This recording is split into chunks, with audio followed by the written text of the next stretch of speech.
కళ్ళుండి చూడలేని కబోది పక్షులు వాళ్ళ గురించి చెప్పే అబద్ధాలు ఎన్ని చెప్తున్నారో, వాళ్ళు చేసే కార్యక్రమాలు కానివ్వండి, ఏది చూసినా కూడా వాళ్ళ అవాస్తవాలు తప్ప నిజాలు ఎప్పుడు చెప్పే అలవాటు లేదని చెప్పి స్పష్టంగా అర్థమవుతాం. మరో విషయం కూడా చెప్పండి, తెలుగుదేశం పార్టీ సొంత బలం లేక నందమూరి వంశం మీద తిరిగి ఆధారపడింది అనే దానికి సమాధానం. ఇది వీళ్ళ ఊహాగానాలు వేరు. నందమూరి వంశంలో వాళ్ళు ప్రతి ఒక్కరు కూడా వాళ్ళు ఏదో కొన్ని విభేదాలతోటి కొంతమంది వీళ్ళు మీరు బహుశా పురంధేశ్వరం గురించి మాట్లాడుతూ ఉండొచ్చుకేమో, కానీ సరే ఆ చరిత్ర గురించి నేను మాట్లాడను. ఎందుకంటే ఎన్టీ రామారావు కూతురుగా నేను గౌరవిస్తాను కాబట్టి నేను అందుకంటే ఎక్కువ లోతుకు పోవట్లేదు.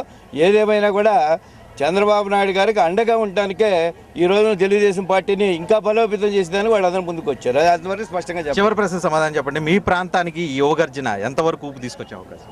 డెఫినెట్గా బ్రహ్మాండంగా ఉన్నారు. ఇప్పుడు వస్తుంటే ర్యాలీ ఇప్పుడు మళ్ళా వీళ్ళందరూ కూడా ఇక్కడ రీచ్ అయ్యే పరిస్థితి కూడా నాకు అనిపిస్తలేదు.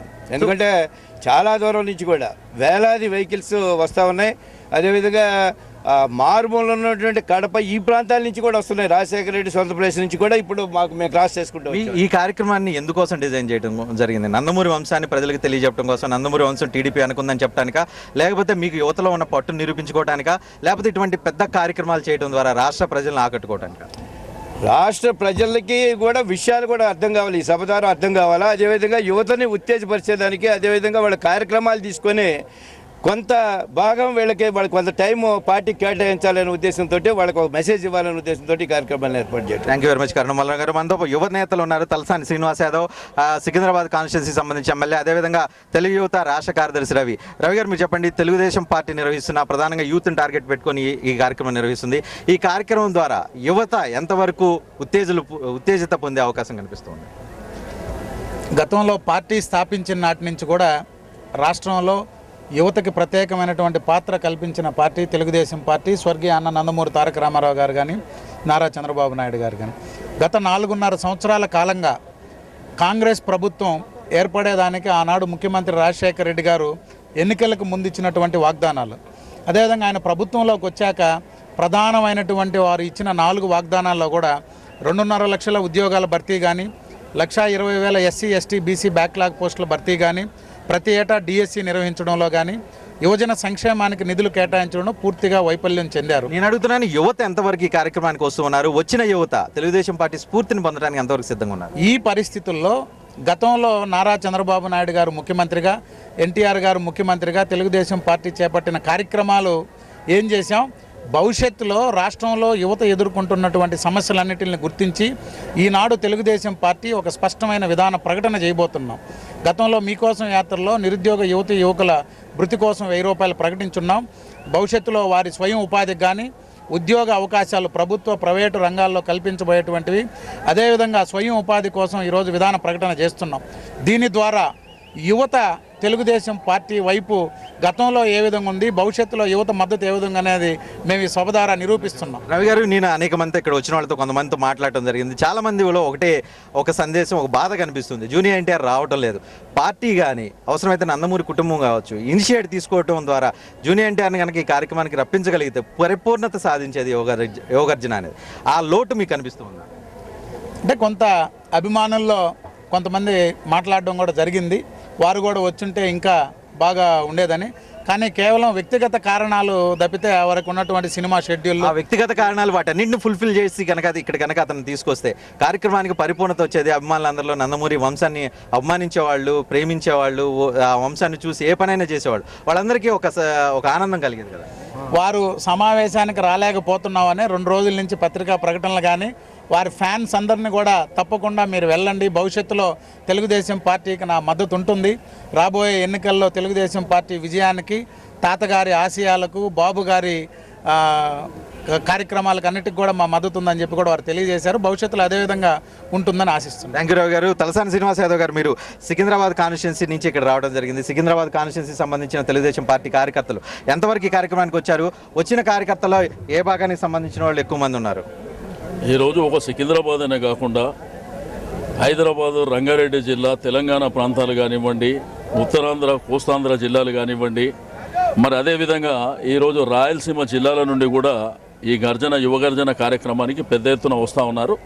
నేను కూడా గత 15 సంవత్సరాల నుంచి అనేకమైనటువంటి మీటింగ్స్ చూడడం జరిగింది, అన్ని రాజకీయ పార్టీల మీటింగ్స్ చూడడం జరిగింది. కానీ ఇంత పెద్ద ఎత్తున ఒక 2-3 రోజుల్లోనే ఒక తిరణాలు, పండుగ వాతావరణం, ఇటువంటి కార్యక్రమాలు ఎక్కడ చూసినా జిల్లాలలో, పట్టణాలలో, గ్రామాల్లో ఊరేగింపులు జరుగుతున్నాయన్నటువంటిది మొదటిసారి చూస్తున్నాను. శ్రీనివాస్ యాదవ్ గారు, గతంలో ప్రజాగర్జన కూడా జరిగింది, అది పెద్ద ప్రెస్టీజియస్ మీటింగ్గా చూస్తున్నారు. ఇప్పటికీ జన సమీకరణలు కావచ్చు, బహిరంగ సభలు, వాటితో ప్రతి విషయాన్ని పోలుస్తూ ఉంటారు. వాటికి ప్రజాగర్జనకి ఇప్పుడు యువగర్జనకి తేడా ఏం చెప్పాలి? అంటే దీంట్లో వ్యత్యాసం ఉంది.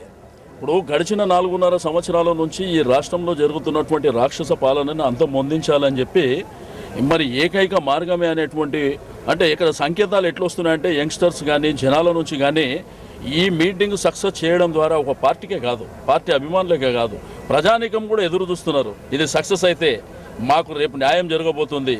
ఈరోజు రాష్ట్రంలో 4.5 సంవత్సరాల నుంచి మేము అనుభవించినవన్నీ తప్పకుండా తెలుగుదేశం ప్రభుత్వం వస్తేనే మాకు న్యాయం జరగబోతుంది అని చెప్పడానికి చూస్తూ ఉన్నాం. ఎక్కడ చూసినా రోడ్లు, అంటే ఈవినింగ్ మీటింగ్ ఉంటే ఉదయం 7 గంటల నుంచి ఆ వాతావరణం కనిపించడం, 2-3 రోజుల నుంచి వేదిక దగ్గర 50-60 వేల మంది మరి అక్కడక్కడ నుంచి వచ్చి చూసిపోవడానికి కూడా రావడం అనేది ఒక మంచి గుడ్ సైన్ కింద మేము తీసుకుంటాం. కోస్తా ప్రాంతాల్లో ఇటువంటి స్పందన, చిరంజీవి లాంటి వాళ్ళు పార్టీలు పెట్టినా, చిరంజీవి లాంటి వాళ్ళు క్యాంపెయిన్ చేస్తూ తిరుగుతున్నా కూడా ఈ తెలుగుదేశం పార్టీకి ఈ స్థాయి స్పందన రావడాన్ని మీరు ఏ రకంగా అర్థం చేసుకుంటారు?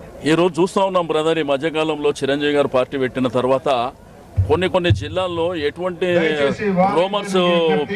రోమర్స్ జరుగుతున్నాయంటే, అంటే ఇక్కడ ఉత్తరాంధ్ర కానీ, కృష్ణా జిల్లా కానీ, లేకపోతే కోస్తలాంధ్ర కానీ, అంటే అక్కడ వన్ సైడెడ్గా జరుగుతుంది, ఇక్కడ వన్ సైడెడ్గా జరుగుతుంది అని. బట్ ఈరోజు మీటింగ్ చూస్తే తెలుస్తుంది. ఈరోజు ఈ మీటింగ్ చూస్తుంటే ఈ 4 రోజుల వాతావరణం ఇదేదో డబ్బులు పైసలు ఇచ్చి తెచ్చేటువంటి కార్యక్రమం కాదు, ప్రజలలో నుంచి వస్తున్న స్పందన. కాబట్టి ఇదే విధమైనటువంటి ఆలోచన విధానం రాష్ట్ర వ్యాప్తంగా ఉంది.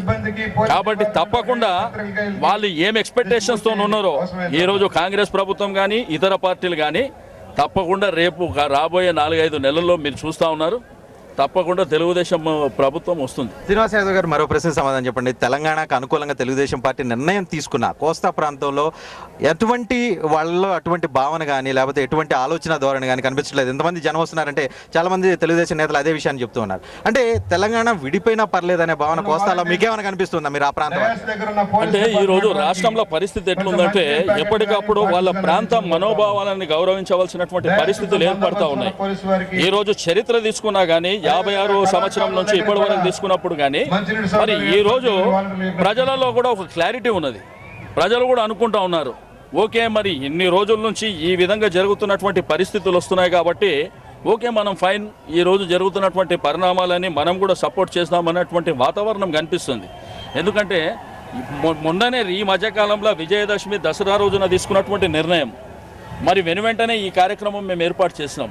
కానీ ఎక్కడ చూసినా, రాయలసీమలో చూసినా, ఉత్తరాంధ్ర చూసినా, కోస్తాంధ్రలో చూసినా లక్షలాది మంది కనిపిస్తారు. మీకు ఈవినింగ్ అయితే నేను అసలు ఈ పరిస్థితిని చూస్తే మాత్రము ఇక చరిత్రలో జరిగింది. మీ ఇంతమంది జనం చూస్తే అధికారం మీదే నమ్మకం కలుగుతుందా, లేకపోతే ఇంకా చాలా చేయాల్సిన అవసరం కనిపిస్తుంది? ఇప్పుడు జనం రావడం అనేది తెలుగుదేశం పార్టీ కొత్త కాదు. ఎన్టీ రామారావు గారు 82లో పార్టీ పెట్టినప్పుడు ఒక రాష్ట్రము ఉప్పెనలాగా ముందుకు వచ్చినటువంటి పరిస్థితులు కూడా మనం అందరం చూసినాం. కాబట్టి తెలుగుదేశం పార్టీకి అసలు క్షణ ప్రభావము, పబ్లిక్ మీటింగ్స్ అనేది ఎన్టీ రామారావు గారు వచ్చిన తర్వాతనే స్టార్ట్ అయినాయి. రోడ్ షోలు కూడా ఎన్టీ రామారావు గారు వచ్చిన తర్వాతనే. ఈరోజు సమాజంలో ఉన్నటువంటి అట్టడుగు బడుగు బలహీన వర్గాలు బీసీలకు కూడా న్యాయం జరిగింది ఎన్టీ రామారావు గారు వచ్చిన తర్వాతనే. కాబట్టి మాకు ఇవన్నీ కొత్త ఏమి కాదు. అయినప్పటికీ ఈ విధమైనటువంటి వాతావరణం మాత్రం కొత్త.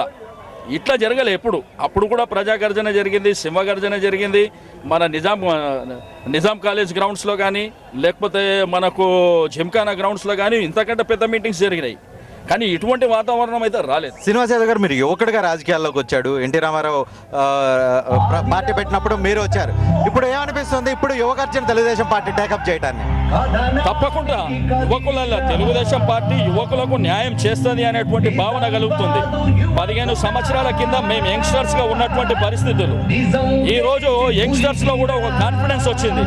తప్పకుండా తెలుగుదేశం మాకు న్యాయం చేస్తుందని చెప్పేసి. Thank you very much Srinivas Yadav గారు.